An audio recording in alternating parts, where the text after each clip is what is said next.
And here it is. Yep, the Atlanta Reign. Playing against the Washington Justice, and it's a match that a lot of people are anticipating to be quite closely contested between the two here. I have a lot of faith in the Atlanta Reign here, but what I do want to see is that the Washington Justice, this is an opportunity, a fresh start, if you will, in this tournament kind of qualifiers, to really turn around that kind of poor season or poor tournament that they had earlier. You know, well, the thing is, they didn't have an entirely poor tournament. By the time they got to the end of the June Joust, they actually pushed the San Francisco Shock to a really close game, and they looked good doing it as well. But it took them a long time to be able to get that pace injected into their game. They've been quite a slow team over the course of the year so far, and you really expect them to be excelling when they can play aggressively. It just hasn't worked like that. Now they're still 5-3. There's no worries here necessarily for the season as a whole, but I agree that they do have to be somewhat hot out of the gates. But when you look at their lineup, they should be. You have Mag, the most sought-after rookie main tank coming into this year. They have Decay on Tracer, ranked incredibly highly by everybody, including IBM Watson. And the system should work. Fury, a very aggressive off-tank. So what I want to see is a massive injection of pace into the Washington Justice's game. They cannot be playing this slow, methodical play. I want to see them be the initiators. And that could be hard, because the Atlanta Reign as well love playing like that. I think this could be our first clash, Bren, of two teams that both want to be the aggressor, that both want to initiate, and it's just whoever manages to do it quicker.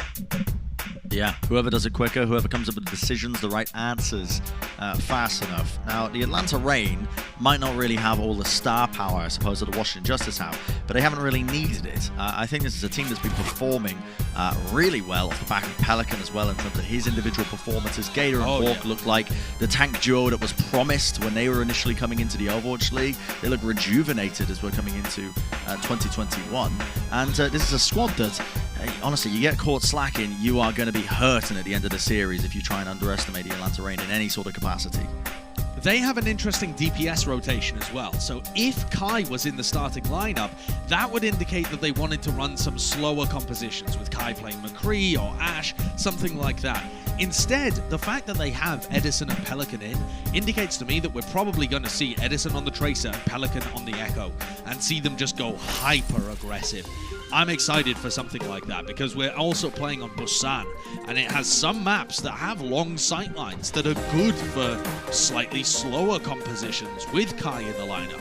So the fact that Edison is in indicates to me that Atlanta want to play fast at all times. And maybe I'm hoping for a bit too much here, but this could be a clash between two juggernaut hyper aggro teams. If both of these squads play at their best, this match could be blistering, just fireworks from beginning to end. Certainly hope so. Yeah, we may begin to see it unload, heading over to Busan as the first section.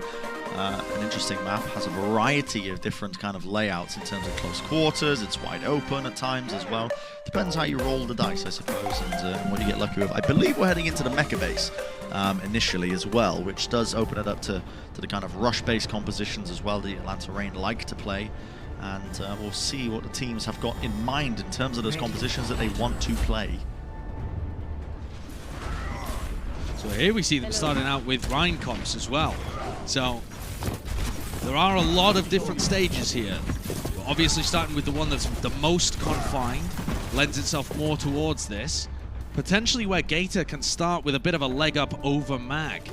If you think about the kind of heroes that these guys like to play, Mag would have a big advantage on Winston comps, you've got to imagine, but anytime you're trending more towards the Orisa or perhaps the Reinhardt as well, Gator's in his comfort zone, and it's rush for both teams on Mecha Base. They're going to be starting to clash almost immediately. Decay, you can see that damage is going to be building it up and building it up and building it up. So potent, TP's into the back, but actually falls behind the wall. I don't know if that was intended, and it gives them an opening. They didn't have to damage the constant onslaught coming their way, and Mag and Decay are taken out.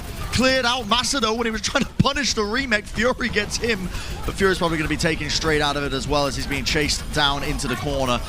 That is going to be an early opening there for the Atlanta Reign. Big punish on Washington Justice and their attempt in that first fight. Atlanta just going to slowly cap things up. Washington are getting back into position so that Atlanta can't hold them in the choke point, so Mag already pushing through that avenue. And they're going to be able to fight. This is almost a mirrored fight from what we just saw. Well, it's the early Amp Matrix built up, though. Iris lets it loose. Hawk just trying to dodge and juke a lot of that damage going their way. And look at that. Gator's Earth Shatter getting maximum value, finding the opposition. And it should be an easy cleanup for them. Takeda is going to be dodging and juking, trying to break the ankles as well with the Sim TP, but the Atlanta Reign in control once more.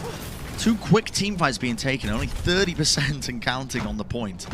I like how fast both teams are playing for sure, but Atlanta's early initial team fight win gave them the ultimate advantage, and now they can start to cycle. They won that first one just off the back of the Amp Matrix, and like you said, Gator being able to Earth Shatter Mag. Now as Washington Justice start to get their ults up again, Atlanta have put the pressure on. And Natake is just trying to find these off angles to try and get that damage in. Shield's pretty big. Now you see the Sim wall come up and swinging away right into them, cleaving through them. The Immortality Field not good enough. Charge into the back line. That's Gator. Not going to be getting that kill though, and it is going to be the win here for the Washington Justice, committing that sound barrier in the process to carry them right over the finish line for it. And a much earlier sound barrier, like you said, from Closer compared to Massa. Just not able to do the healing when they were winning all of the team fights. Honestly, that's the biggest difference. Closer getting that passive healing from it as well. Closer, one of the Lucios that pretty much never dies. He's always the last to die in these scenarios, conserving his life above all else. Being a little cheeky there with the Symmetric Teleport, and Atlanta Reign, they've managed to flip the map a little bit. They're in control of the point again. Yeah, the concept of choke points is almost non-existent when you're playing against a Sim. The teleports come through. Now you see the swinging come through. That is a great Earth Shatter from Mag. Connects onto the two of them. Fury lays down the bomb. It's going to be the counter bomb come out though as well. Bebe and Mag actually falling in this fight. Fury potentially going to get demeched as well. He is indeed turned around. The Atlanta Reign finding the opportunity in this fight, but not for much longer. Fury with just a little pistol blasting away at the opposition. Obviously following up on a ton of the damage that the K is doing. And he's already going to be building up that mech. This is absurd. Fury ate a Blizzard, got a Diva Bomb kill, and then a Bunny Blaster elimination at the end there as well, carrying the team fight for the Washington Justice. But Atlanta are straight back in it. Bebe's Amp Matrix is good, but the wall blocks a lot of the impact that they were getting out of that. Nevertheless, Justice still having control of the positioning. Yes, and look at this off angle as well, being held by Fury, just going to be chunking down the damage from the side, the rotation up around. They're going to flip the point all the way around, and they actually take out Hawk. So opting to give up the point to try and turn the fight into a 5v6. Fire Strike almost available. Gator wants to lay down the Earth Shatter instead, and he catches it onto Assassin. Not enough to bring him down though. Assassin back into the fight, uses the Ice Block to stay alive, and with that Sim Wall, gives them the mitigation they need to stay in this team fight. Decay cannot be stopped as well when he gets going. Just rinsing through the opposition. And they're going to flip that point over. Now the Arena are going to be able to stall this one out. You can see that the Ice Wall as well being used by Pelican just to try and tick it over as much as possible. 98% will be what they are rewarded with.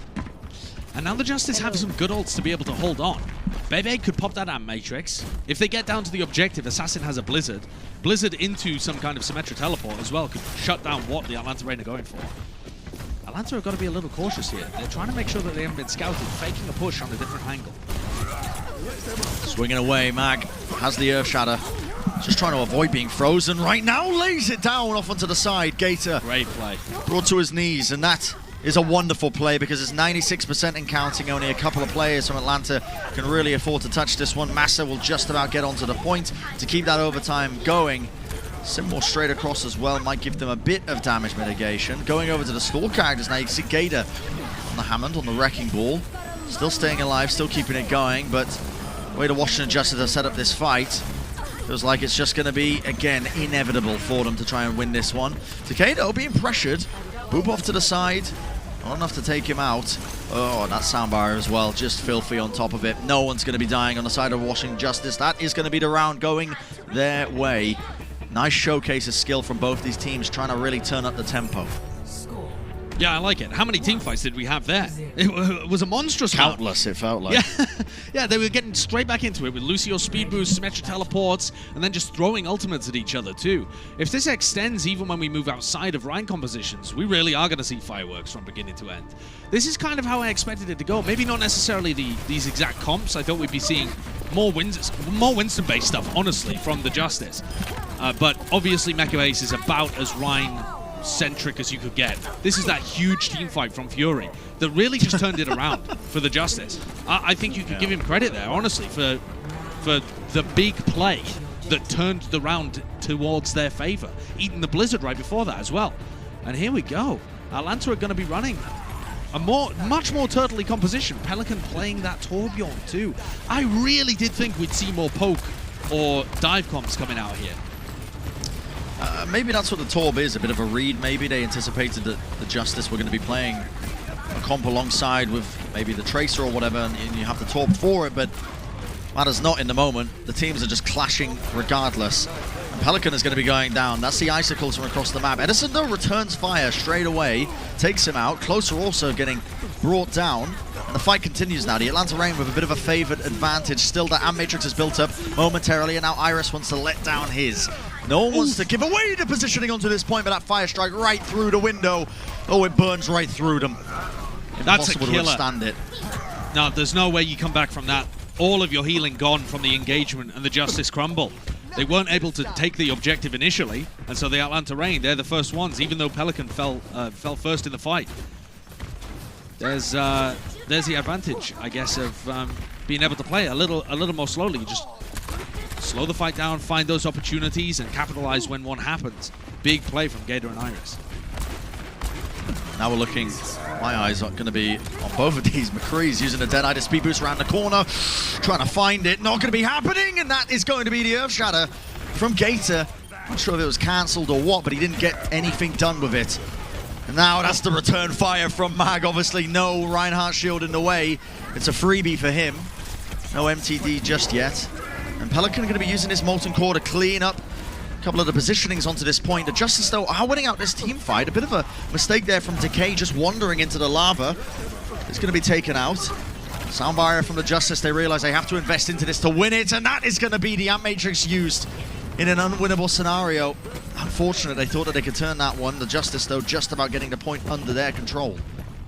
Great play from Mag. Immediately pushes past the Amp Matrix, closing that distance and ensuring that Atlanta could get zero value from it. You only have a split second to make that decision. If you hesitate for too long, you'll take too much damage and you will die. So I love that decisive nature from Mag. He's been playing a hell of a game so far. Certainly has. We'll see what this Blizzard can get done now. And Assassin looking for a good wall opportunity as well. If he can try and cut away the Diva, might be able to give them a freebie. Again, just trying to push them off to the side, and they have split up the tank line, but as this was happening, the Atlanta Reign are going to capitalize of that of their own. Now the Blizzard comes through. Forecaster uses Self-Destruct to stay back into this one. The Ice Block to avoid a bunch of that damage, but Mag, he took way too much. Tried to hold the shield, but Massa worked his way around it. And now another Molten Core built up. Pelican trying to put in the good work here. The Overload, he fires a bit faster, but you still need to land your shots.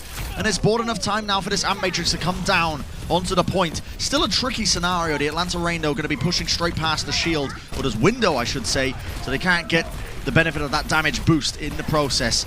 Should be winnable for them as long as they bring down Mag, but that Immortality Field as well keeps them up for just a little bit longer, still pushing him away.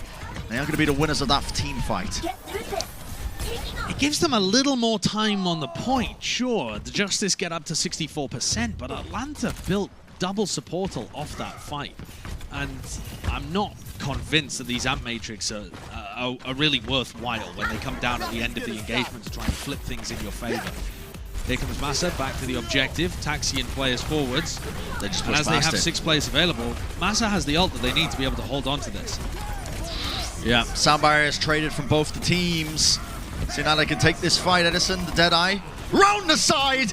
Oh my word, I think that was partly set up by Massa as well, with a bit of a boop onto Mag potentially. What a play.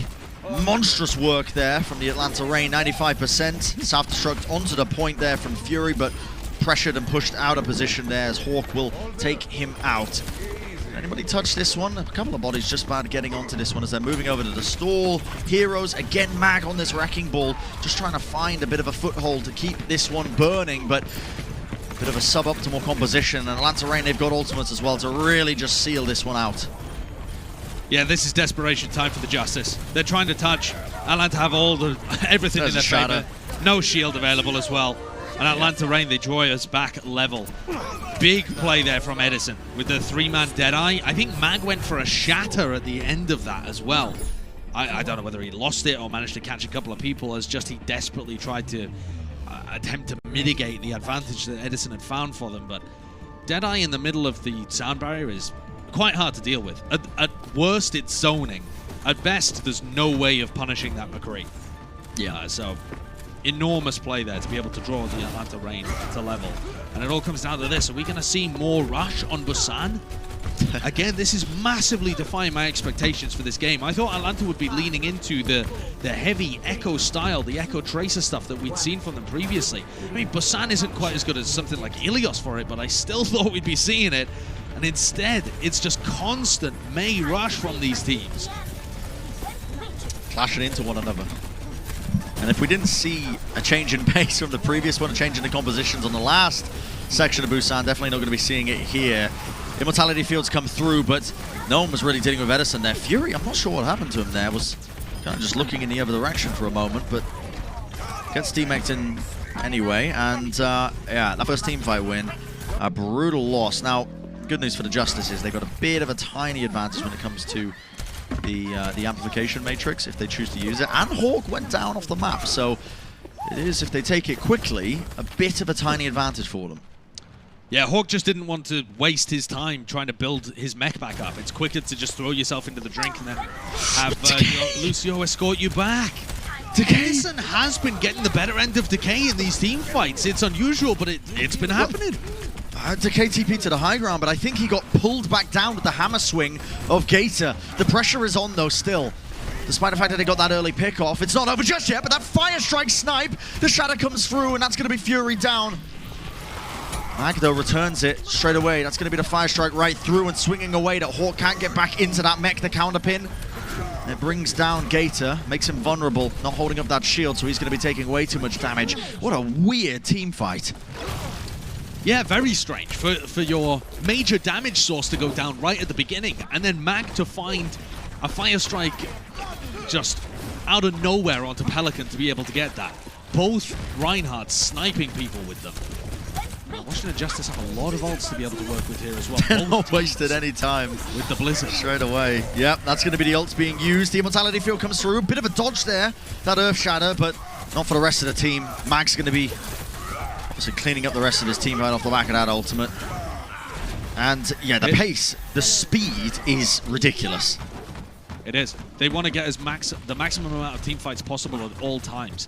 But it is also creating openings for these big Earth Shatter attempts too.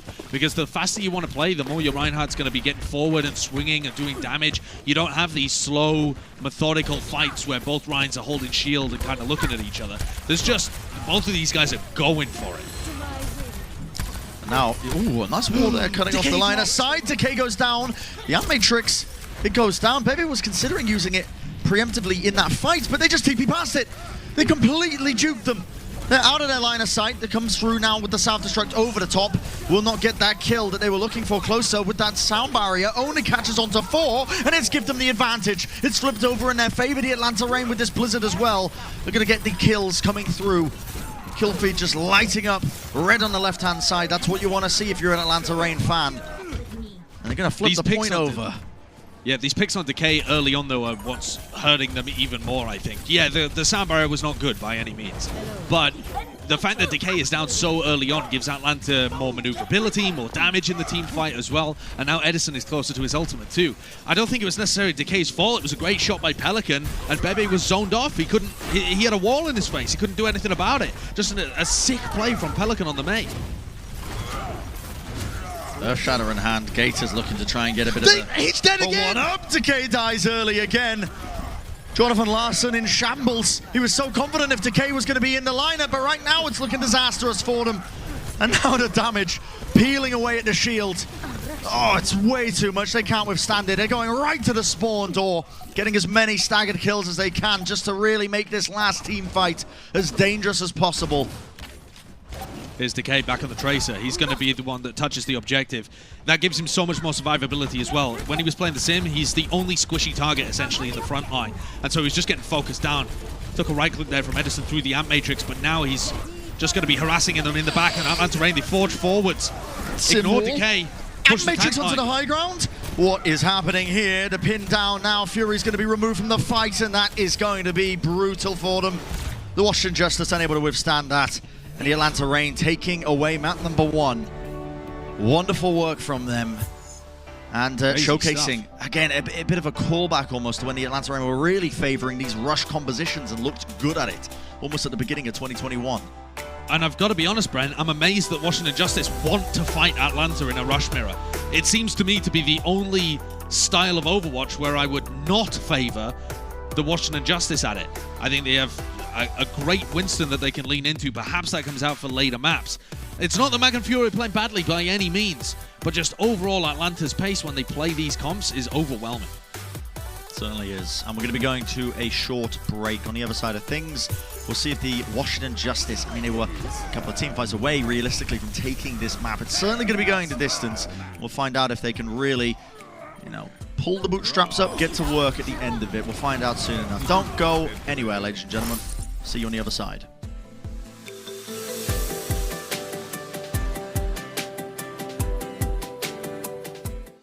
The Overwatch League is brought to you by T-Mobile, America's largest and fastest 5G network. Set your sights on the competition with T-Mobile. And by Xfinity, the preferred internet provider of the Overwatch League.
The Overwatch League is brought to you by Coca-Cola, the official refreshment of the Overwatch League, and by IBM, the official cloud and AI partner of the Overwatch League.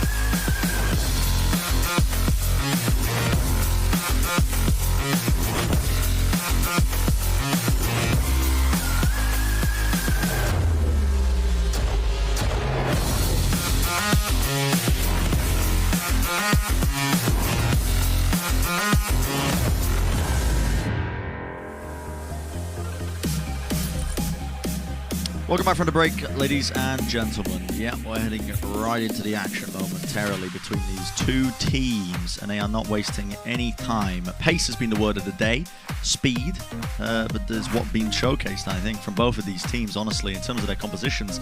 And I'm going to be curious the way that this series is going to progress now from this point on as well, as some of the maps might not suit the kind of rush compositions. How is it going to be going? Is one team going to be biting the bullet, going to be switching up the composition? I'm not too sure. We might even see them just opt into the rush compositions for the entirety of it. Well, a lot of that does depend on the map pool, right? Because you don't have it be viable everywhere. I wouldn't have said that it was viable on Busan everywhere as well in this meta, but hey-ho. On Junkertown, I feel like it's quite unlikely both teams opt into playing the Rhine compositions. There's opportunities to play poke compositions here that can be really viable. There's opportunities to try and play some dive with Doomfist or something once you get to point B or C to try and counteract some of what both of these teams are going for. When you move on to like Volskaya as well, it's so open. We normally see dive tanks, and maybe back to the kind of Reinhardt rush for King's Row. But that's all theory. This meta is really open, and it does seem to be taking a while for the pros to figure out what is actually the best right now. We saw a lot of openness as well when it came to the May Melee, which is a very similar patch without the hero pools that we had added into the June Joust. But Junkertown has always favored long-range hit scan. And I've got to imagine that that's going to be, or rather, Brent, I would have imagined that's something that both teams would play, except that Kai is not coming back in. So that indicates to me that the Atlanta Reign are going to be playing something different, either more of the same or more of the like Echo Tracer stuff. And Echo Tracer is less viable than Rhine on this map, so we might just see both of these teams buck the meta completely. I think. Remember that we haven't seen these teams play at all up until now in the Summer Showdown. Yeah, I think the idea, the theory behind why you might run these rush compositions is you can theoretically take team fights much more frequently on checkpoint A, right? When you're holding close to the spawn door, and I think it gives you ample opportunities to set up in that high ground position on checkpoint B, which is very good when you're running the rush. That's like the prime opportunity to be playing it, to be buying time off the clock. So that might be where the kind of teams are leaning towards when it comes to this idea. And we're seeing it is this game of chicken so far, just waiting for one team to strike. Yeah, I think they're waiting for the teleporters to get utilized. There's the teleporter used from the Atlanta Reign. See whether Decay decides to fire back. There's one set up. They're going to go for the high ground. Yeah, so they actually wait for them to leave the high ground, and now it's going to be flipped on its head there. Decay going to be trying to take these off angles, maybe able to get that kill onto Iris. So close to it. It's Bebe who connects the kill in the end. Counter charge, or counter pin from both the Reinhardts, sends them flying right onto their backs, and they've got more than enough damage to try and clean up these players. There's a little read there from the Justice actually recognizing how we're going to be winning that one. It's quite slow though, overall, especially considering how fast these teams have been fighting over on Busan. That was a minute off the clock for Atlanta, and they only took a single team fight. So Washington give them a lot of respect right there. And they're not really set up for another aggressive engage. It's just trying to find value out of the Symmetra teleports. Yeah, and no one's really spotted Assassin, who's off onto the side. And Matrix, that's going to be the Blizzard used right on top of it, so they can't really be firing through it whatsoever. Immortality Field was so late from Iris, it couldn't catch Gator, and that's the whole of Atlanta just getting blank. Nice little icicle there from Assassin as well. And yeah, one little slip up there when it comes to the abilities being used, and it's Pretty much curtains for them. I'll be curious if the Atlanta Reign try and defend this and contest this. I think they've got the speed boost if they wanted to, or if they just opt into holding the high ground. They are looking like they might even just be teasing the idea. Yeah, they're going to be dropping down to get a final contest going at this point. Blizzard's laid down as well. They seem like they have a pretty good idea of how they want to take this one. As the self-destruct goes over the top, Mag was saved only just for a moment there by the Immortality Field. But as that falls, Mag will go down as well. Nice little ice wall just to block off the damage coming in through on that self-destruct. Atlanta Reign get the defense there just before checkpoint A gets capped in. Good decision to go for that. I agree with you that there is some risk involved for sure, because if the Justice end up winning that decisively and they can take high ground control, you've lost your opportunity to defend checkpoint B. But now there's only a minute and a half left and the Justice used most of their ultimates in that fight. They're going to have an Amp Matrix back online, but it's about creating space with that Symmetra teleport play right now. They're looking to swing out wide. Assassin's going to be able to do quite a bit of poke damage. But other than that, well, they have set themselves up for a good Amp Matrix here. Bit of a mistime, I think, with that Amp Matrix into the Fire Strike. So it didn't quite get the damage boost on top of it, but it does push away the Justice. They can't really be playing into it when it's so out in the open. Now they're going to be diving in, though, as the Amp Matrix fades, and it's their turn to strike. Good Ice Wall. Blocks off line of sight from its Symbol as well to block the damage that will be coming through. Assassin taking quite a bit of it. Has to back off round to the safety of his team, but now that's the Atlanta Reign. They see as an opportunity to pounce onto their opponents. With the Blizzard laid down, it forces out the Ice Block. Assassin a little bit vulnerable here. Fury trying to take these off angles, approaches. Falling so low, just backing off around the corner and no casualties on either side. Yeah, this is weird. Assassin has not found the opportunity to go for his Blizzard. Now it is, and this is what you were talking about earlier, Bren. The Symmetra teleport just makes that ultimate so much more difficult to get value out of. Yeah, when you can swap up the positioning just like that in an instant. Still an even fight, and they want to commit to this. Closer ends up using a sound barrier. Can they even fight into this, though? With the Amp Matrix, it's going to be doing so much work towards them. They're pushing around the corner, but Fury not in the mech, unable to stop it. The Ice Block is just an attempt to put it into the overtime here, as Assassin wants to try and stay alive, but will not be happening. He's bursted down from high. Now, no one able to touch, actually. That was going to be Close's job. Stopped just short of checkpoint A. Starting to sense a bit of a recurring theme here almost as well, actually. I feel like you might be looking at a bit of a support difference between the Justice and Atlanta Reign in these fights. Also a tempo difference too. I think the Justice looked better when they were fighting more quickly. This was a really slow offense. And I don't mean slow in that they didn't push the payload very quickly, but they only took, what, 3 team fights, something like that. Maybe it was 4. But it's not like they were trying to get in Atlanta's face very quickly or opening up a lot of opportunities. They were really slowed down there. I don't think that was anything deliberate that the Atlanta Reign did to slow them down, just that the Justice could not find their opportunities to engage. This hasn't been very impressive. The Junkertown was offered up to the Atlanta Reign on a silver platter there. I would be very surprised if we don't see them take an early 2-0 lead. Yep, almost certainly.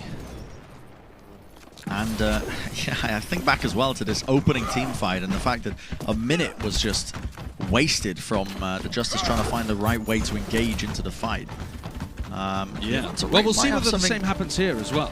Well, look at this. Edison's on the Farah, maybe to try and concuss them off the high ground. Okay, now he's going to be switching back over. But we do see that sometimes on Dorado. It would be a little more difficult to land something good here without putting yourself in a pretty unfavorable position, but Atlanta are also just contesting the objective, and this drags Fury down to the floor and the rest of Washington with them, something that the Washington Justice never did when they were attacking. And Mag has just been destroyed. The position plays so much better for Atlanta. Yeah, a late Immortality field, just Mag brought down. And off the back of that teamfight win, yeah, that's going to be them winning it out with an ult advantage. Only spending 30 seconds to do so, and they can start taking up more favorable forward positions. Yeah, this is a difficult one. It's not like they're close to all of their ultimates, but Iris's Amp Matrix is going to be the first online, and that could spell disaster. Decay already taking a chunk of damage as he comes in. He cannot die first. It was happening all the time on the side. Oh, wow. Assassin pushed off to the side there. Pelican has to use the Ice Block now. And now the Amp Matrix put down onto the ground.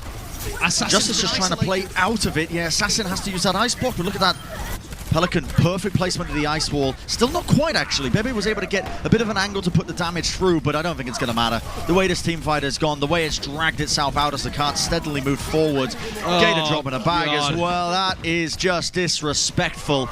But you'd expect nothing less from the Atlanta Reign. I love it. Just getting in the rookie's head early on as well. Mag has been going toe-to-toe with Gator the whole time, but he got obliterated there. That is not even a map from the Justice. I'm not even willing to do that. They weren't present in that game. Yeah. Atlanta were far and away the better team on Junkertown. And there's got to be words in the locker room for the Washington Justice at halftime, honestly, because they need a strategy shift, I think. Atlanta are outplaying them here on this rush. They certainly are, and we'll find out on the other side of things if they can bring it back. This halftime has got to be an important one for them. Hopefully they come up with something, cook up anything in the lab to try and come back at what the Atlanta Reign are throwing at them. We'll find out on the other side of the break, ladies and gentlemen, if it's possible, or if the Atlanta Reign are the ones who are going to be walking away with the win. Don't go anywhere.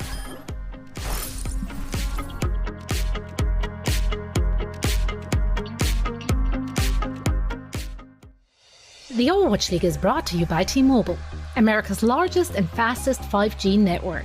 Set your sights on the competition with T-Mobile.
The Overwatch League is brought to you by Pringles. Stay in the game. And by NetApp, the official data management partner of the Overwatch League.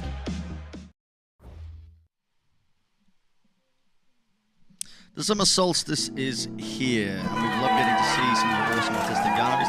Take a look at this, the Justice, we've got a little watch party going on as well. So enough about a summer solstice. I mean, I think in some parts of the US right now, you don't really want to be outside in the sun. It's getting quite hot. That is absolutely the case. It's absolutely brutal outside. Get inside, watch some Overwatch. Yeah, but the point still remains that the summer solstice is here, and we have loved to see some of your awesome artistic creations this season on the Fan Art Gallery by Coca-Cola. And for the Summer Showdown, submit your summer-themed art celebrating the Overwatch League and Coca-Cola for a chance to be featured. That's right, submit your art at overwatchleague.com/art-gallery. You can send it in right there in that link that you see on your screens. Wonderful stuff. We have seen some fantastic creations. Some of our community, they're so talented when it comes to the art department. And let's take a look at some of these power rankings with IBM Watson, Josh. Yeah, we wanted to pull up the May here. Obviously not what we were expecting, but our graphics team whipped this one up last minute to showcase how good Pelican has been entering this week on the May. He's a player that we would associate mostly with other characters, I mean Echo being the most obvious one. But whenever he's played the May, he's been having massive impact, and he has in this game as well, being able to pick off Decay at multiple moments, get big blizzards, big walls coming out as well. Now what we were actually expecting was this to happen. Decay to have massive impact on Tracer. I really thought that that would be the story of, or at least some of the story of this match, with maybe Assassin picking up the Echo and they go for a very aggressive dive look. As we head into our next map, it could still be a possibility, and I think it might be their best option. Get Decay onto a role where he can really hard carry, not a role where he's so dependent on the rest of his team being able to make space and he just has to survive and track. I don't think that's where you're getting the best out of Decay. I think that's partly why he was on the bench during Reaper metas as well. All right, it didn't end up being the correct decision, but you can understand the thought process, right? That Decay is he's at his best when he's able to play heroes that he can carry from. He can't carry as often on the Reaper or the Symmetra that he's been playing for the most of this. I want to see him on the Tracer or on some long-range hit scan where he can start to impart some impact upon this match. Absolutely, yeah. And Volskaya is a fantastic opportunity for him to do that, especially as we see the subs that came in. Kai coming in indicates that we are going to be seeing some of the long-range hit scan.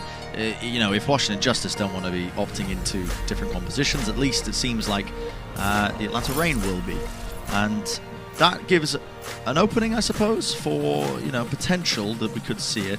Take a look at our map leaderboards here with the Volskaya Industries, presented by Xfinity. The Reign versus the Shanghai Dragons back in 2019, so a record was set. We'll see if the Atlanta Reign might be just coming out the gates and setting a new one today. And this is part of the reason why why Custer went for his bold prediction of Atlanta on the desk. He said on the desk that he thinks Atlanta are more versatile, that they have the opportunity to play more compositions, more styles, more strategies. Well, Atlanta have come out with the rush and mirrored the Justice and beaten them on the first two maps, even though the first one was very close. And now it looks like they're shifting things up again. They're going to have something different here with Kai and Pelican. They could run a range of stuff. I'm giving up predicting what both teams of these are going to be able to run, because here again, they're going for something completely different. I thought we might be seeing a transition over to dive tanks. Instead, we're seeing double shield. You know what this match is reminding me of, though, Bren? It's reminding me of Seoul Dynasty matches from APAC recently. Seoul have been doing insanely well over in APAC in this meta by running a lot of the Reinhardt Rush and then sometimes flexing over to play double shield as well.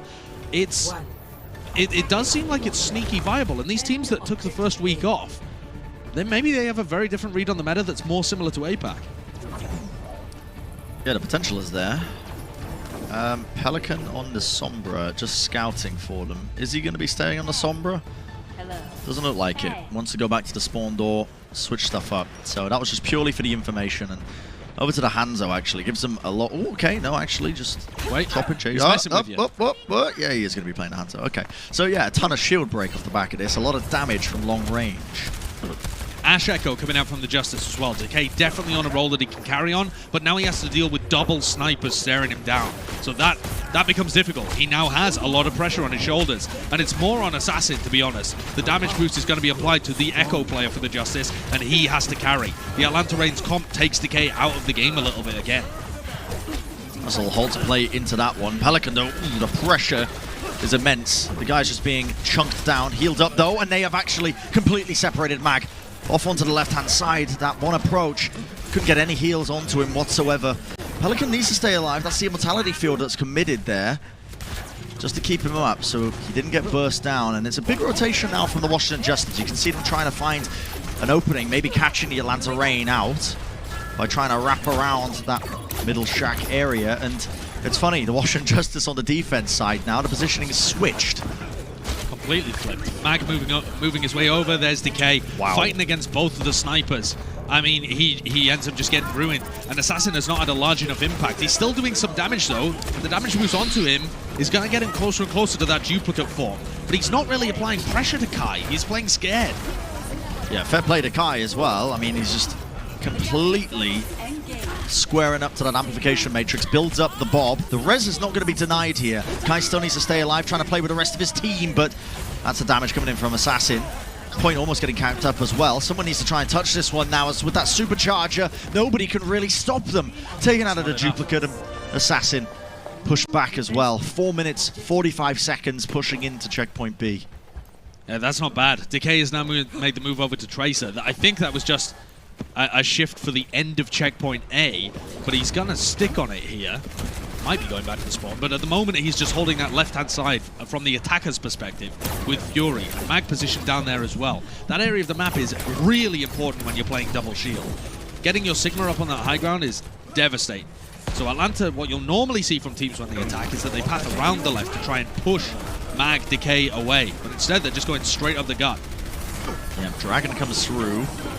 They got enough space to get that res off as well. Fury right up into the sky. The Gravitic Flux sends him straight back down again. So low. Accretion going to be missing there. Just about dodging it. For the Atlanta Reign right now, they're looking to try and push out this tank line that's just being a nuisance, just peppering them from the side. Genji on Assassin to try and contest this one. Pelican eventually falls. Assassin's so low, though. If he peeks out for a second, he's going to get demolished. Finally receives some heals. Dashing right in, trying to combo up with the Halt there to try and build up the blades, but not really doing too much damage to them. This is the definition of comfort picks. Assassin moving over to Genji and Decay moving over to Tracer, just to be able to get more value from themselves individually, ignoring the fact that there's essentially no team compositional synergy that going on there. But they're muscling their way through. Assassin's already at 70%, and Decay's doing work. Yeah, they are. They're finding their comfort now. This is going to be a teamfight win for them. Gator just getting revived just to feed the ult battery that is the Washington Justice machine. Yeah. And they're going to have to Nanoblade for the next fight. I mean, honestly, though, what is this comp? Tracer Genji with a BAP and a backline and a Sigma Orisa. This is not... I don't think, anyway, that this is going to become meta by any means. But for the Washington Justice, it puts their players on comfortable roles, and maybe that's more important, because at the moment they're getting outclassed. They need to throw a weird curveball at Atlanta. If they can get value out of a Nanoblade here and continue to stall the Atlanta Reigns pushes, it might do something. Maybe then Assassin swaps off and you've just had a decent little space of a couple of minutes. Certainly might. Here they go. Nano boost now. Here we go. Into the blade. Coach Gun not enough to escape it, and that is Assassin ripping through them, slice and dice. Oh, wonderful mechanics at the end there to get that dash into the melee. And that's why he's playing Genji, because he's good at it, right? It's not because it's meta right now. It's just he played it, he got a lot of charge, they found an ult cycle that would work for them, and he's back over to the Hangzhou. That makes a lot more sense for how this meta is being played. Closer is also going to swap back over to Brig, sorry. So the Washington Justice now have a composition that is more suited to the meta, more suited to the map, but perhaps not as suited to them. And they have a massive ult disadvantage, right? Do have a massive ult disadvantage working against them. The supercharger could be quite nice here. Halt into the Amp Matrix, not enough. Pelican lets it loose. Bit of a fadeaway pulse bomb there, but no reward being gained. Decay, though, he's got one in his hands, and now with that Halt pulling them forwards, looking for it. Big Gravitic Flux actually catches onto a bunch of them, but Pelican takes out Assassin. No more damage coming through from the Hangzhou there. Pulse bomb laid down onto the ground. A lot of it getting aided up there. I believe the shield actually taking a bunch of the damage up. Decay trying his hardest. Might be able to get this kill, but no, falling so low. The Amp Matrix off onto the side as well. Pushes them away from the point, so they can't even contest it. So 1 minute and 15 will be the end result there for the Atlanta Reign. And the only team fights they won are where Assassin was on Genji. Right? that's how weird the Justice's game is right now. When they're moving over to compositions that make more sense for the map, I don't know, they're missing something. Obviously, they're at a bit of an ultimate disadvantage, but they had the Matrix down, they broke Gator's shield immediately, Decay broke his supercharger, but they still weren't able to fight over the areas of the map that they actually wanted to, and Assassin on Hangzhou died immediately to Pelican. So, it feels to me like the players, I don't know, are not... they're not able to support each other well enough when they're not playing roles that they are hyper comfortable with. It's very unusual watching the Washington Justice. You can't be too critical of them because they're still 5-3. They're up towards the top of the middle of the pack. But when you watch them play, they're missing something. For the quality that this team was supposed to be, they're missing that extra little piece of the puzzle that's going to push them over the finish line. You can call it coaching or teamwork or synergy or whatever, but whatever it is, they have consistently been lacking it over the course of the season. And it changes. It seems to be an amorphous missing piece of the puzzle that they can't quite pin down what is wrong in each of these games. It has been a struggle for them. I mean, our hopes leading into this series was, I mean, the series isn't over yet, but obviously, but our hopes were really it was going to be a bit of a clean opportunity for the Justice to come out swinging. And, or at least a close match. And at the moment, they're on the back foot. They are on the back foot. Now, plenty of opportunities if they rally to come back. It's not over. Not by any means.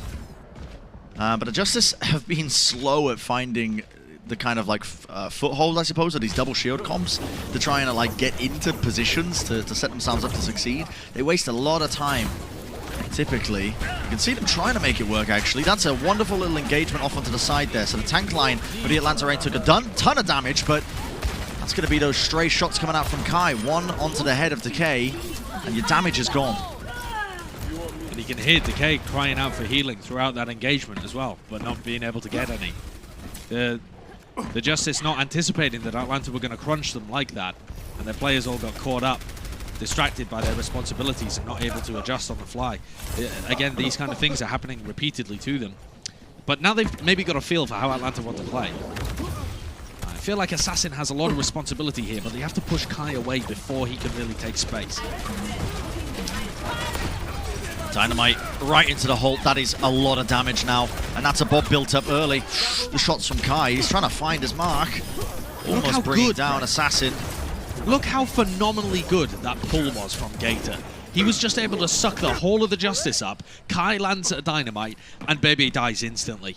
Gator's Orisa is excellent. And that's why I'm so baffled by the Washington Justice matching Gator on Orisa, matching Gator on Reinhardt. If you give this guy his comfort roles, he's a top-tier main tank. His only struggles are when you push him outside of that comfort zone. It is bizarre, and this is what I was talking about earlier. This team struggles to find their openings that they're looking for. Assassin's managed to work his way onto the flank with the Mercy pocket of Closer, but they are no closer to getting past this choke point. Yeah, Kai, I mean, they got scouted by the turret, and now Kai has shifted his positioning. In theory, this should make an opening for Washington's tank line to push through. But look how quick Atlanta are. Yep. What a read. They're like, okay, well, you're there. We're going to push straight past the choke point. We're going to ignore all of you. And where was any sort of Assassin doesn't use the space. Assassin doesn't use the fact that Atlanta's pushing the choke point to take all of that free space and pinch them from behind. It's too scared. There's something going wrong here with the comms as well. But Hawk has fallen, and this is an opening. It is an opening. It forces out a supercharger. In fact, the sticky bombs were laid down by Assassin early enough that they have done a lot of damage to that one ult. You can see it's so low. One more try shot, that'll do the trick. Need to take out that turret though. Now the Gravitic Flux straight up into the air. Gator did not have the fortify. Maybe he did at the final moments there to avoid that damage, but Bob across the point suddenly means that they're all just going to be pushed into the one angle. Kai's still alive, takes out Fury, but this time it's looking a bit more promising now for the Justice when they've got the double Orisa on the battlefield. Rolling forwards with the Battle Cattle and the beam of Assassin. That's nicely done. Pelican removed, taken out. Needs to get rid of that pesky turret as well. But inevitably, finally, the Justice get their opening. Yeah, they got it in the end. It started with a Sigma pick, and they were very slow to be able to capitalize. But they eventually try to drag it out there. Assassin's Duplicate did end up being really important. Like you said, the herd of battle cattle on the field. It's hard enough to stop one of them, never mind two. And Mag managed to save his ultimate to push into Checkpoint B. Decay with another Dragon Strike, which was how they opened up Checkpoint A as well. So there is still potential here for a bit of a snowball to occur. Yes. The back of these ults. Got to try and find some way to use them here. Pelican's Molten Core could be massive to try and stop them. Typically, I mean, you want to lay down a Supercharger and try and push across onto the point. Okay, that's going to be the Dragon to force Gator down to the low ground. Supercharger right up close. Gator is in trouble. Immortality Field has to be used, but there's the Molten Core. Wonderful counteract to it. The Dynamite damage as well off onto the side. That means the Immortality and the Supercharger is down, but they have to wait around this corner. Gator is so low. And look at it. He's being pressured from almost every single angle. The beam. That's enough damage, and Gator goes down. The res was bought in space of it, so Iris back into this fight, but those sticky bombs are menacing. Look at that. Massa goes down. Decay still on the fight. And Bob onto the point just gets burnt down straight away. Not able to contest this one, so the Justice have got their positioning. Now they just need to close out the fight, Josh. Mag extended a little too far into the defender's spawn there, unfortunately, and Gator and Iris responding with their ultimates. An enormous amount of damage coming out from these respawning players. And the Atlanta Reign, it looks like they're going to be able to hold on to this. Assassin, he's moved over to the McCree as the Washington Justice press all of their Qs. Oh, but I don't know whether it's enough. Assassin's doing his best, though. This is insane from the Echo. Yeah, wonderful damage from Assassin, but Pelican back onto the Tracer. They need to clear these players out of these odd angles. Still rolling through. Mag so low off onto the side of the point here. The beam won't stretch the damage in time, but the tri-shot will finish off Hawk in the end. And the bodies are being committed right down to the dying breath. The res comes through. Valkyrie could not be stopped in the process. The beam coming down. Assassin on 8 health. That is ridiculous to survive that. But again, no one is dealing with Pelican. The one player that nobody took care of. And he stays alive the entire time, preventing them from capping it up on 93%. An absurd team fight. It felt like there were so many opportunities there where the Justice should have come out on top, but Atlanta just scrambled it back every single time. It's wild that they managed to do that in the middle of those fights. This was good, though, from Assassin. He stepped up. When the Washington Justice getting Decay shut down, they need Assassin to have those moments. It was a great team fight from him overall, and they did still secure 2 ticks. They are not out of Volskaya yet.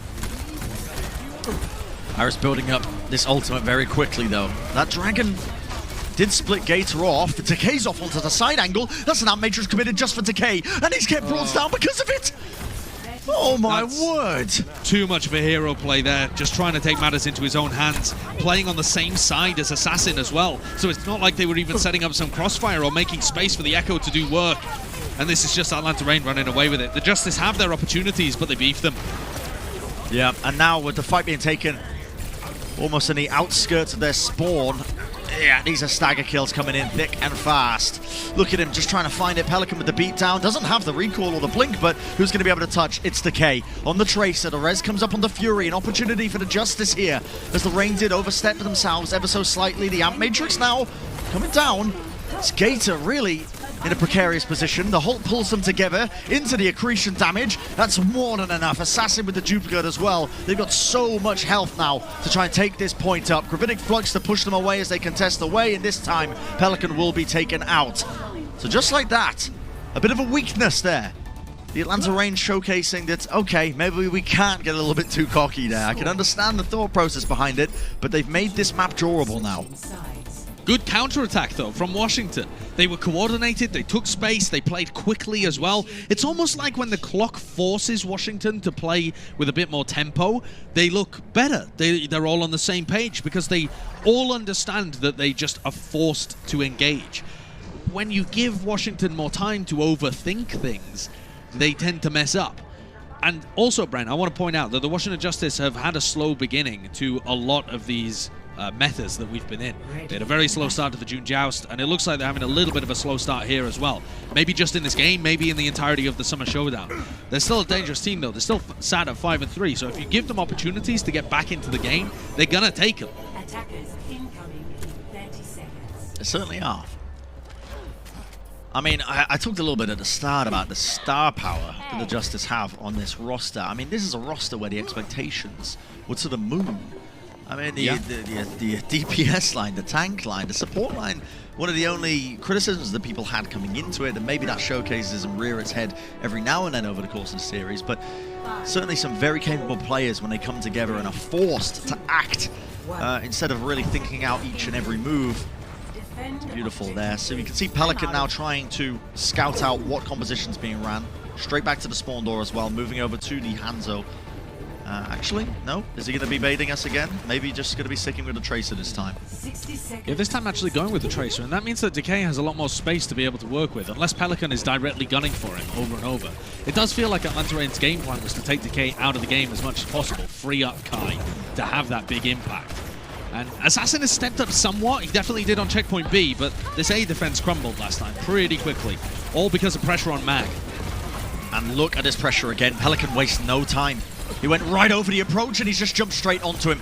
They bait out the fortify, they bait out the cooldowns, and they pounce on their prey. Decay up onto the high ground now. He's going to try and hit some heads to try and push them off. Otherwise, this is the series done and dusted. 20 seconds remaining, but it's not enough. Decay closer and Assassin all falling one after the other. And there will be no resistance. The point capped up. GG's in the chat. The Atlanta Rain taking the clean sweep of the 3-0. What a performance from them. Speedrun. An absolute speedrun from Atlanta. Smiles, of course, on the right-hand side of your screen. And frustration. For absolute unfiltered frustration there from the Washington Justice. It looks like their expectations were much, much higher than the performance they were able to exhibit within the game. The first map looked good for both teams. It did, yeah. And yet, from then on, it was not even close.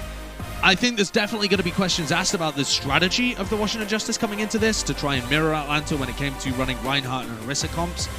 But we are still figuring out the meta. The teams are still figuring out the meta. It's very possible that these teams, having taken a week off and played a lot of scrims, have realized that these comps are just more consistent or more reliable in these circumstances.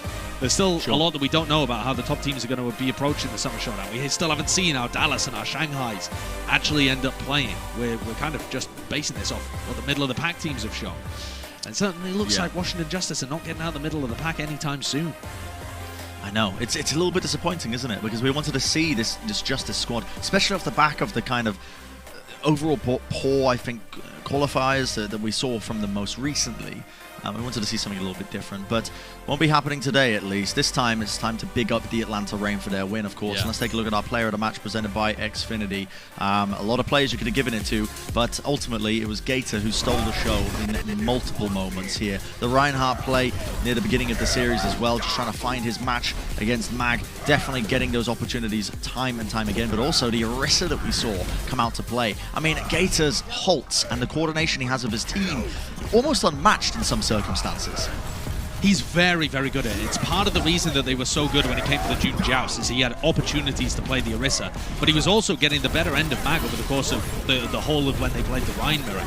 Yeah, Busan was very, very close between the two of them, and Mag had his moments, but Junkertown was just dominant. And on top of that as well, it's not just necessarily about those big, flashy plays, but the positioning and the understanding of when to take space and how to do it was superior from the whole of the Atlanta Rain in this engagement, in this entire series, as a matter of fact. It doesn't feel like Atlanta Rain are a gatekeeper team anymore. They can win games against the other teams in the middle of the pack. I'm not saying that they're like up at the top, they're about to break through, but their performance in the June Joust and the fact that they've come out hot here in the Summer Showdown, I think we need to cast off this narrative of Atlanta Rain being the gatekeepers. What are they gatekeeping at this point? The middle of the pack at the moment in North America is so big, it's so chunky, it includes so many teams. The only teams that are outside of it are like the Vancouver Titans, the London Spitfire, and maybe you could argue the Florida Mayhem are starting to get down there. But I think it's time we give Atlanta Rain their credit. They're a team that can definitely punch up. Could not agree more with that one, yeah. And we're going to be heading to a short break as we go into the Watch Point post-show. That's going to do it for the matches of the day, but don't go anywhere. Obviously, more Overwatch content breaking down what you've seen so far coming right up after this, including an interview with Edison, so you don't want to miss that in the slightest. We'll see you in just a few. See you then. Coca-Cola is the official refreshment of the Overwatch League.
Welcome to Watchpoint Post Show presented by IBM. We're joined now by Edison from Atlanta Reign. Congratulations on the win, Edison. 에디슨 선수 오늘 승리 너무나 축하드립니다. 안녕하세요.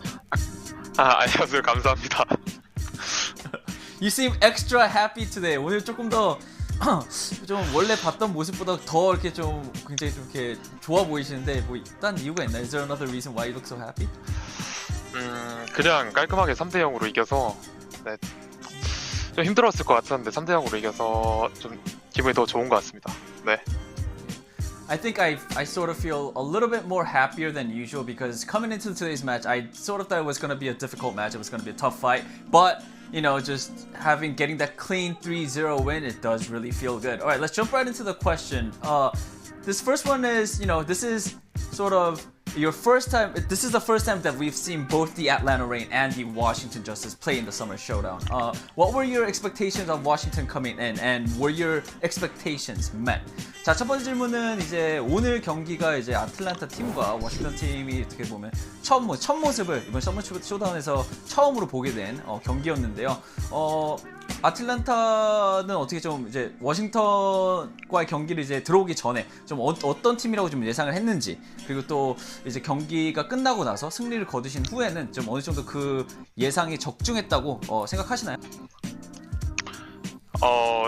일단 상대 조합에 대해서 저희가 생각을 했는데 상대 조합이 이제 심해 메일을 기용한 러쉬를 좀 쓸 것 같아서 저희도 이제 같이 미러를 하면서 저희가 진 적이 없기 때문에 미러에서는 그렇게 미러로 이제 일단은 처음에 이기고 시작을 하는 그런 생각을 일단 해왔고 그게 좀 잘 통했던 것 같습니다.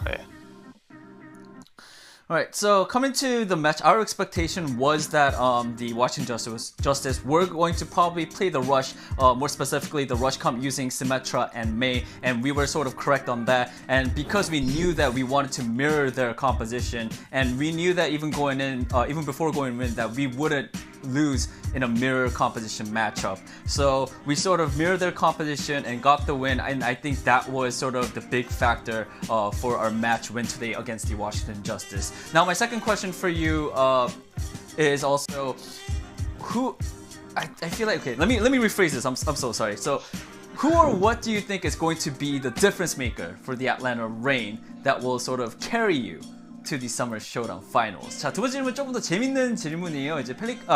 이제 에디슨 선수가, 죄송합니다. 에디슨 선수가 보시기에 아틀란타 레인을 좀 어떻게 서머 쇼다운 결승전으로 가게 좀 도와줄 수 있는 캐리 포텐셜이 있는 선수나 아니면 그 팀만의 장점이 있다면 무엇이 있을까요?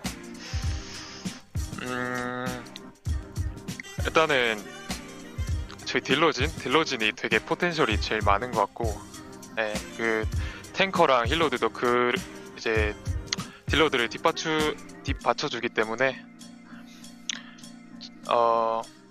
딜러가 좀 포텐셜 많이 있지 않나, 그렇게 생각을 합니다. Alright, I mean 죄송합니다. 네, 알겠습니다. Alright, so I personally believe that, you know, I think our DPS lineup definitely has the most potential to sort of carry us to the Summer Showdown Finals. Of course, our tank players and the supports, they are sort of helping out, and they also do a great job, but I personally believe the DPS lineup is our forte. All right, let me just quickly follow up on that. I want a specific answer from you, Edison. If you said DPS lineup was sort of your strong force, who in your DPS lineup would you say has the best or the most carry potential? 자, 그럼 제가 조금만 더 질문을 조금만 더 이거를 좀 더 길게 끌어가 볼게요. 방금 이제 딜러진이라고 말씀하셨는데 저는 딱 한 선수의 이름을 원합니다. 그 딜러진 중에서 어떤 선수가 제일 캐리 포텐이 있나요?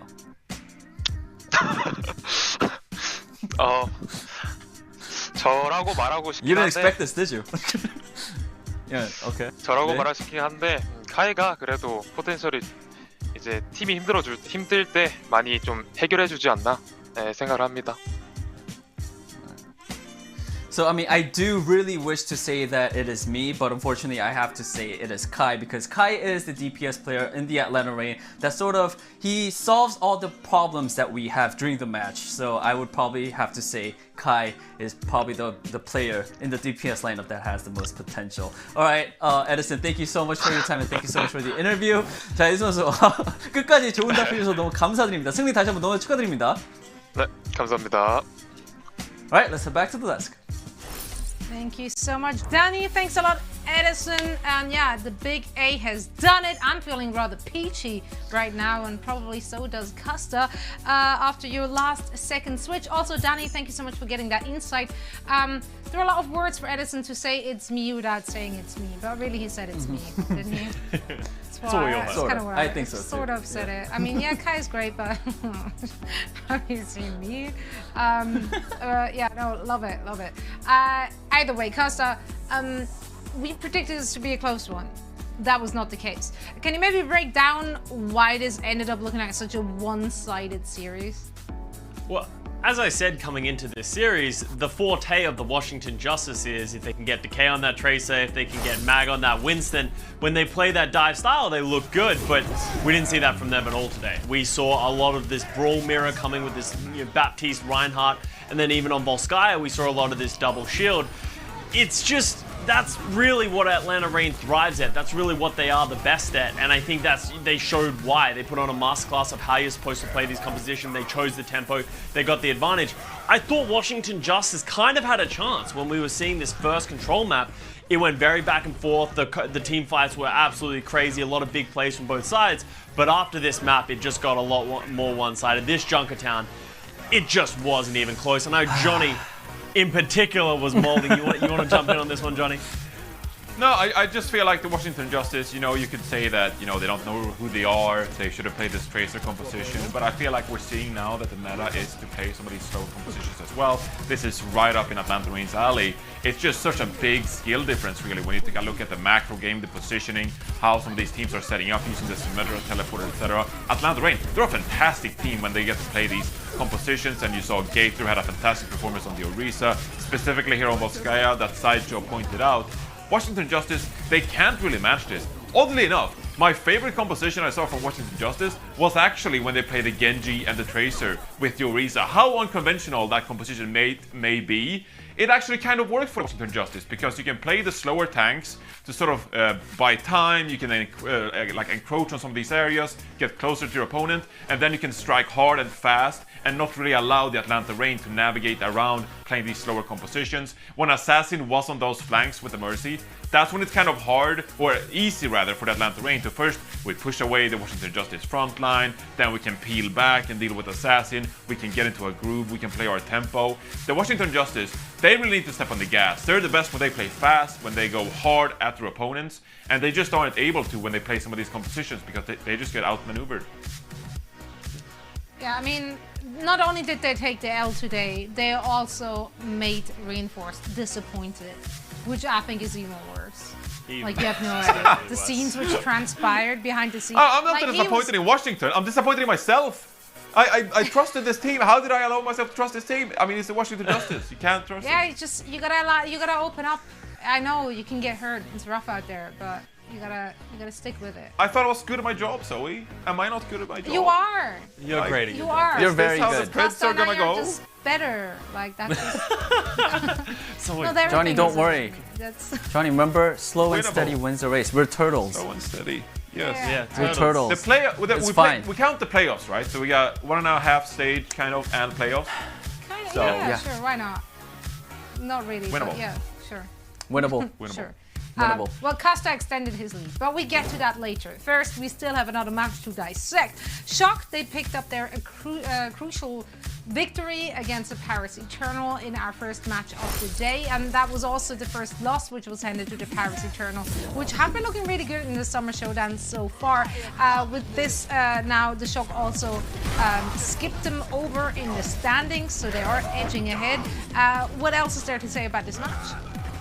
I mean, the Shock are kind of returning to their usual form, I'd like to say, because this was a good performance from the Paris Eternal, but still I liked what I saw from the Shock for the most part. It seemed like they had good ideas, it seemed like they executed pretty well. There were some questionable moments, like here on Gibraltar, the Shock, they came in with a rough start, they got sort of rolled by the Paris Eternal initially, but then they held firm on point C, they were able to fend off the Paris Eternal here. So it was a good performance from both teams, Costa, I felt like, really, because if you're a Paris fan, you walk away, you feel pretty satisfied with this performance, you can compete with the likes of the Shock, but also as a Shock fan, you breathe some kind of relief here, because you were worried about an upset going into this matchup. Yeah, I think Paris Eternal just calculating the 4-0 curse and just being like, actually, we'll give Shock this one. We know they've been hurting lately. We'll just give them that one, and then they'll beat the Vancouver Titans, make it to Hawaii. They're playing the long con right here.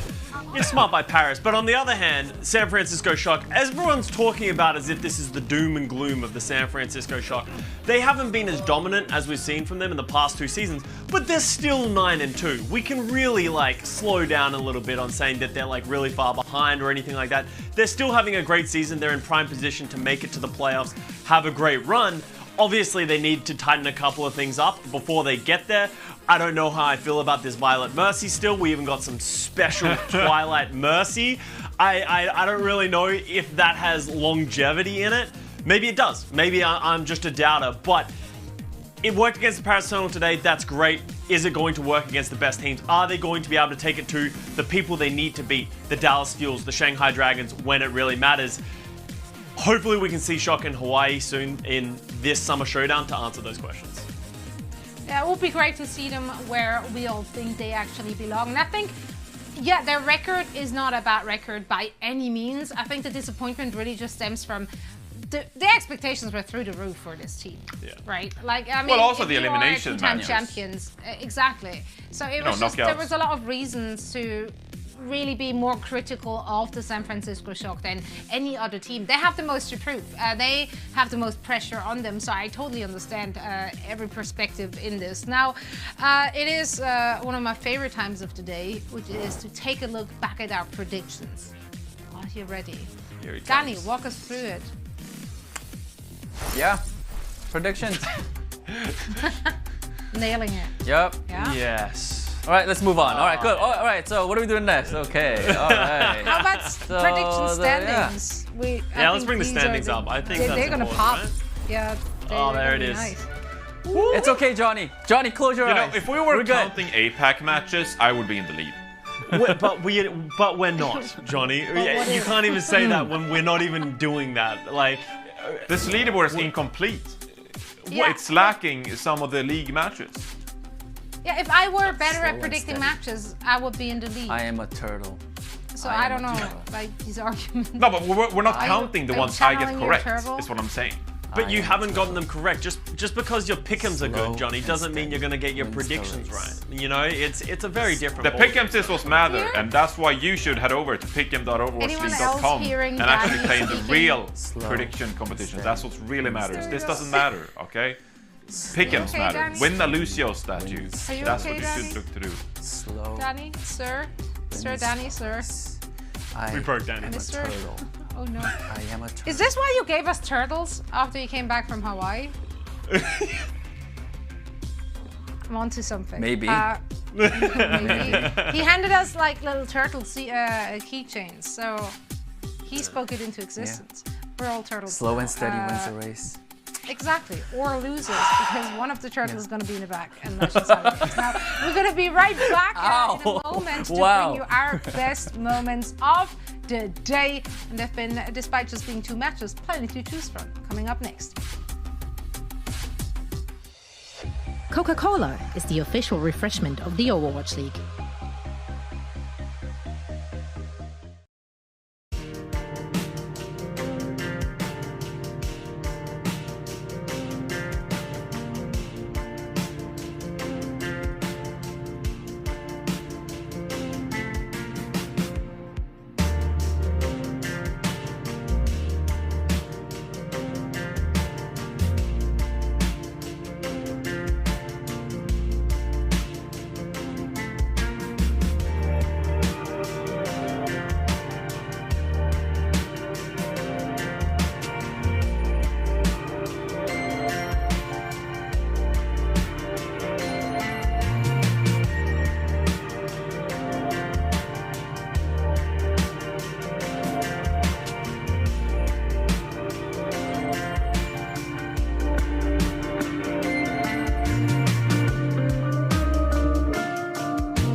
Show presented by IBM. Now, they do say nothing certain in life except from death as well as taxes. Well, you can add shock-breaking map records to that list as well.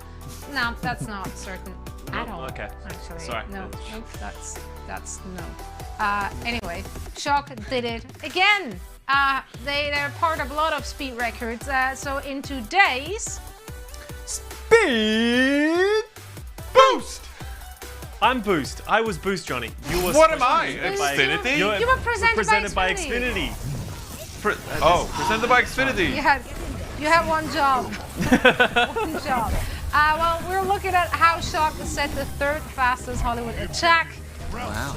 Reinforced. Good stuff. Yeah, I mean, I'm boomed, unlike the San Francisco Shock, who just steamrolled this attack on Hollywood. I mean, Nero was popping up on the Hangzhou. Phenomenal performance by all 6 members of the team here. Someone was really bad at this. I don't know who, but the 5 people were really good.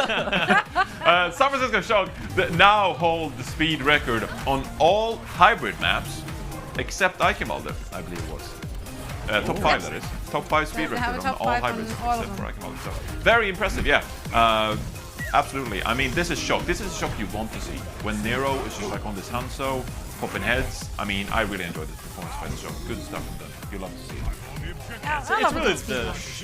it. It's really the like Shock we were promised coming into this year. Like Nero's integrated into the lineup. Glycer actually looked good on the Tracer on this map as well. There was a bunch of things going for them. If they can just stay consistent with this, I don't know about the Violet Lucio, if they can stay consistent with this, then, you know, anything can really be possible for the Shock. So, you know, Paris Eternal put up a brave fight, but yeah, this was the Shock we know and love.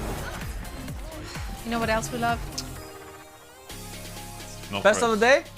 Yeah, that's right. Yay! The acclaimed, ladies and gentle-ladies. So let's dive right into it and look at our highlights. It's only been 2 games, but plenty of big plays. One that stood out for me was by the one and only God. Eventually. Tracer 5K. It was beautiful. It was a sight to behold. It was something to witness. And again, Paris Eternal. They didn't win this match, but they should be proud of their performance because they showed so much great mechanical skill as an individual, like on an individual level, and just overall as a team. Like they have a really good idea of how to approaching things, and they just got ever so slightly outmatched, but still nothing to scoff at. And Onigurt once more has been one of the big standout players. Proving why everyone should be scared to play against the Paris Eternal right now. Like they are a very good team, and I honestly think they can beat any team. They were a couple of team fights away from you know, getting another map, and then it goes to 5. You never know what's going to happen. Paris Eternal pull out the Pharaoh and just kill everyone again. We don't know, but it could have gone either way. So Paris looking really good right now. Paris, excited to see them again. Very good team. You know who Very else good. is good? And that didn't win the match today? Oh, me? Oh, thank you. No, I don't think I'm that good. But yes, Fury from Washington Justice. There was a standout play that I really liked. Yeah, Washington didn't win today, and I don't know if they should be proud of how they played, but hey, Fury should be proud of this right here. He eats May ult and then self-destruct, kills someone, and then gets as a baby diva. I don't know if it was a 2K or a 3K. Are we seeing it? Yeah, here it comes. Brutal. One. Another one. Another 2? one. Oh. 3. We I didn't think get it the was third one. 3K. Did you not Yeah. get the third one? And another one. No, that was Put your 2000. hands Fury up was for hard in the baby paint. divas. Anyways, 2 to 3. I mean, does. in all in like matters of a couple seconds, he just dominated, and I thought this was very Fury-like. Go Fury. Fury, like, I love that. That was good. True. Fury is the GOAT from 2018. I'm gonna go one that you've probably seen a couple of times already today because it was kind of sick. Edison with the 3K Deadeye, really putting the nail in the coffin for the Atlanta Reign into the Washington Justice. And it's funny how this high noon works because it doesn't look like it's gonna get anyone here. But we have Massar with a phenomenal boot onto the shattering mag, so he can't block this high noon. And then 2 other people making mistakes with their line of sight, getting absolutely bopped. So kind of lucky with that one from Edison, but you know, you would also say calculated if you're Edison, right? You take those. Yep. Oh, yeah. Love the lower third here too. Great throwback. Good song. I get by with Singing it in my head right now. Yeah, those are the wonder years of Edison. That's what it is. Anyone? No one's seen the show? I don't You're get all it. too young. Nope. I actually hate Sorry. this. That's okay. Yeah, I'm too young. I'm too young. Someone just tweet at me that you got the reference, and I can go to bed happy. Now it is time to take a look at another one, actually. Yeah, Reinforce. Yeah, I almost forgot about me, so I need my moments too. Okay, you know, I know I'm at the end. I know I'm far away from you. I still want to do my best of the day. I can't even see you down there. Okay. Wow. Thank you. So you make me feel important. Anyway, Nanda had a really good clutch on Hanamura, talking about important because this is a fight that Paris Eternal shouldn't have won. They shouldn't have capped point B of Temple of Anubis. But I mean, this clutch from Naga was just phenomenal. Got out the pulse bomb, landed it fantastically on the soldier, had some nice one clips onto a couple of targets here from the San Francisco Shock. This was a team effort, yes, because there were a couple of members around. But I mean, if you just look at the mechanics here, this is the Tracer fantasy you really like to see. I mean, I wish Decay played the Tracer because I mean, this is what I want to see from Decay. I'm just molding in the post show. I am boomed, okay? I've been feeling a bit off this post show. I'm just boomed, honestly, by my Washington Justice cred. And Decay not playing the Tracer and everything with the Washington Justice going wrong. So I'm watching here, we're seeing Onigod, we saw Tsuna pop off, we saw Naga pop off, we saw 3 Tracer players pop off for Paris Eternal, but not Decay. Like, my twisted dark reality, what's happening? I don't get my words in shambles. No, I understand. Yeah, no, there's like there was a very clear, obvious fanfic plot, and it's not been fulfilled. Like, it's very disappointing. We're all with you, but also it's very entertaining to see you just, you know, go off the deep end. I'm going to get every pred right from here on out. I'm not going to get any preds wrong. Okay. No more preds, not a single pred. Okay. I'm gonna get wrong. Then this is not where you want to double down, honestly. Like, I don't think this is the play. Bottom of the what can I jinx? I'm down 4. What's the jinx? Just from the first one, you and Danny are even. I'm just one ahead. Everything's still game. It's okay, Johnny. Don't give up. You're not going to catch me, but you can beat everyone else. Johnny, or just, you know, just be like me. Just give up. It's easy. Just have fun. You know, just have fun. Just give up, man. It's so much more fun if you don't care. It's actually true. You just don't try anymore, Yeah. Well, the teams still have to try, like, regardless of what we're doing. So let's take a look at the schedule, starting with the Eastern region schedule for you. Let's see which matches are coming your way overnight. Philadelphia Fusion will take on the Guangzhou Charge, and then right after that we have the Seoul Dynasty and the Shanghai Dragons. Hard ones to predict. I'm gonna toss a coin. I gotta be real. Who do you go with? Who do you go with in the pick'ems? Well, again, my coin will tell me so. It's got to be Philly and Shanghai. I got Philly against the Charge. Charge have been uninspiring once again. But as much as Seoul's great, it's the Shanghai Dragons. No, it's Tigers. I'm predicting You went Seoul? But I mean, same. I go Seoul. I went with Tigers too. I think I'm gonna go with Tigers for this. Strong decisions. Strong opinion. No. Well, unfortunately, those literally just don't, you know, count. At least not for this. They do, of course, count for your pickings. Let's see what we got going on here on the desk for tomorrow. Maybe this is it. Maybe one of those matches will make Danny or Reinforce edge ahead, or at least catch up. That's the dream. Paris Eternal will go up against the Vancouver Titans. Afterwards, Dallas Fuel will face off against Mayhem. And then we have the Outlaws and the San Francisco Shock. Very excited about that last one, guys. Yeah. Last one is gonna be. I'm not gonna lie, I kind of want to see this Fearless versus Czech tank though. We have OG leaving the lineup and Checkmate stepping into the main tank. Kind of a hard opening match. About that. But we'll see how that goes. You know, Fearless isn't that good, right, guys? He's okay. Right? He's okay. He's still living his best life in my golden frame, so as far as I'm concerned, quite on the top. But who knows? Maybe tomorrow Checkmate is in the frame. You never know. You never know. Reinforce, you gotta be thrilled though. You wanted to see your boy Checkmate in, like, at all times. Yeah. And now there we go. You got your wish. You spoke this into existence. No, this is like when you go to a witch and you're like, hey, can I have one wish? And it's like, hey, I want to be, you know, I want to be really rich, and then they just give you like scrim bucks. That's how you become rich. You just get like millions. I mean, you of scrim still bucks, still right? get something. And it's like, hey, I want to see Checkmate play a lot of in the Overwatch League, and they're like, yes, you may see Checkmate, but he has to play main tank, and I'm like, why with the con? Like, can we just go with the pros? Like, what's going on here? There's no need for like double-sided, you know, witchcraft in the league. Like, No, I that's don't get yeah, double-edged sword kind of. No, that's how it We've goes. seen this. Reinforced. We've seen this before. We don't know though. Okay, did any of us Yeah. ever We do. see Checkmate on that main tank? What? Just him Okay. particularly, not historically. Did you Without guys- speaking. Time Winston, Historically in the Overwatch Yeah. League, DJ not Home the Winston, Let Swoosh me Winston. Yeah, we've